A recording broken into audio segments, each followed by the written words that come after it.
อ๋อจังไหนเนาะอันสุรัตมาน่ะขาถ่อมด้วยขามาถ่อมยาตีอันว่าใครมีสนามบินว่าใครมีจากกว่าจังไหนเนาะยกก็ใครมีตียันมันเนาะยุทธปกรณ์ยกก็จุดยุทธยาศาสตร์ใครมีแค่นั้นเนาะจุดแหลนกลางในใต้เฮาในไปหมอเหตุการณ์ครับเจ้ายัดซึกก็ไปหมอเหตุการณ์เจ้าบางภาคก็ไปหมอเหตุการณ์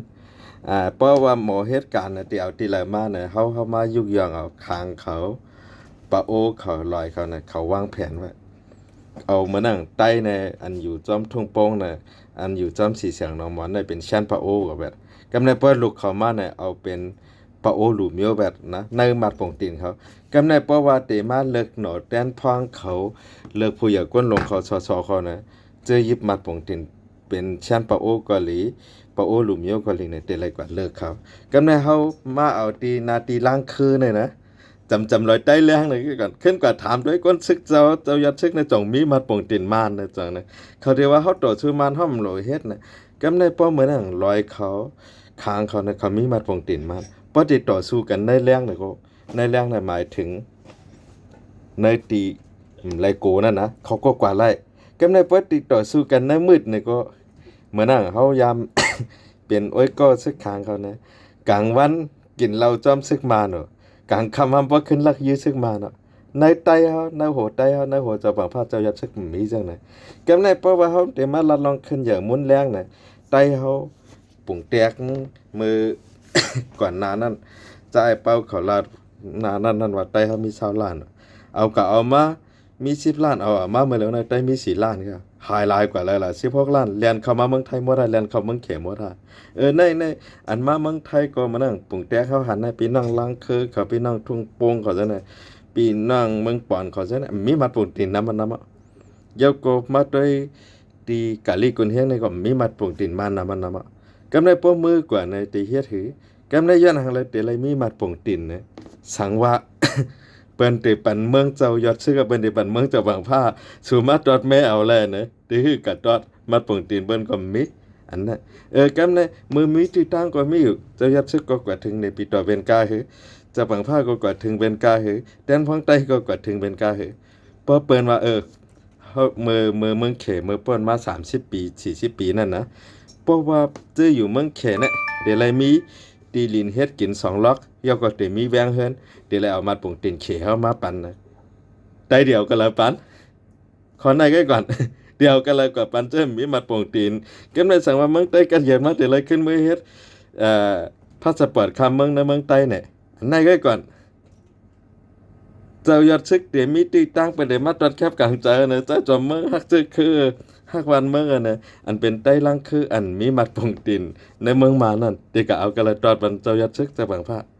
เหมือนนั่งเขามาด้วยปะโอเขาด้วยลอยเขาด้วยขังเขาเป็นหางแฮนไว้กูมีว่าเป็นหางแฮนคือเป็นในใจเขามีการหางแฮนใช่ไหมใจห้ามใจกำในเปิ้นว่าในต่อสู้ตันแรงแล่นมาต่อสู้กันรวยใจในรับสิ่งนะเฮาตีคือขึงในก็ก่อนกำในเปิดสู่ใครไรวันเมืองสู่ก็อันหมอรัดกว่ามานสูงมาเลยแต่50ก็เนี่ยคนกัดเขา2มีถึง50ก็เหมือนนั่งปะโอเขาคางเขาเปิ้นหางแฮนไว้เอาก้นเปิ้นเลิกไว้เอาก้นเปิ้นในใต้เฮาไปว่าไกลเอาในเมืองไทยก็ก่อนในตอนนั้นเพราะว่าดีกว่าในจุ่มนั้นก็แค่กว่าจุ่มนั้นก็แค่กว่าเป็นจุ่มคาไลนาลาลายในเฮาดีเหตุการณ์เนี่ยใครถามจังไหนก็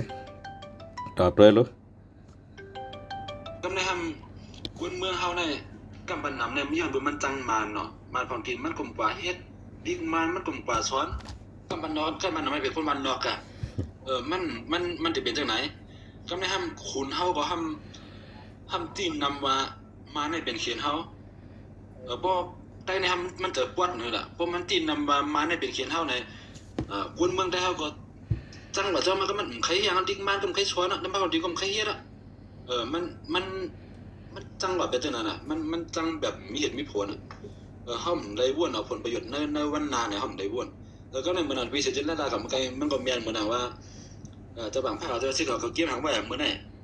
ว่าใครวันในเมื่อเป็นยุคเมืองปันพอสุปีเฮาก็เอากว่าประสบการณ์เฮาอยู่ตมาที่อย่างนั้นน่ะเฮาดีถืออย่าว่าที่วิเศษจิตรดามาได้แค่ว่าคางเขาว่าโป้เขาลอยเขาจังได๋กันนะอย่าว่าพี่น้องว่าเพิ่นก็เก็บพร้อมไว้ กับของทีมบ้านเป็นมีกูก็เป็นเกี่ยมพอไม่หมดแต่เหมือนเฮาในเฮากลุ่มอยู่ในลอกเดียวไว้ลายเฮาในมีเป็น12ลอกถูกมั้ยแต่เฮาที่เฮ็ดอยู่ในลอกเดียวแต่ในความเป็นจริงในเฮาอยู่แบบเดิมมาแต่ในไต้หวันเฮาในต่างถิ่นของไต้เฮาอยู่ในเมืองเฮาฮังขอแต่ทั้งที่เฮาบ่มีคุณคือว่ามันบ่วนกว้างแบบที่ไหนเขาก็ยามบ้านในเมืองเฮาการซึกก็เฮามีคนเมืองก็เฮามีในก็เลยถ้าเกิดว่ามันพอเฮาเข้าสู่บางเลือกตั้งเมืองที่ผ่านมาเนี่ยก็เปลี่ยนว่าอะไรแต่ว่ามันมีประหัตถ์ว่าบ่เฮาเตรียมพร้อมกับบอก10ปี20ปีเนี่ยเฮาได้หัดรัฐอันอย่างก็เป็นห้องวันนโยบายว่านั่นน่ะขุนใต้เฮาก็แล้วก็นึงเนาะมาดงดึกดังสังว่าค่าไล่อ่องเปี้ยในปางเลือกตั้งได้ใต้ก็อยู่สุดใต้มันก็อยู่สุดมันมันดีมันไปหัดรัฐจังไหนย้อนเปิดใต้เฮามันไปพร้อมกันแล้วก็ทางรองนึงก็คนคือใต้เฮาก็มันนำมันมีมาของตีนครับป้องใจได้ขอได้นะเอาครับ10แล้วครับ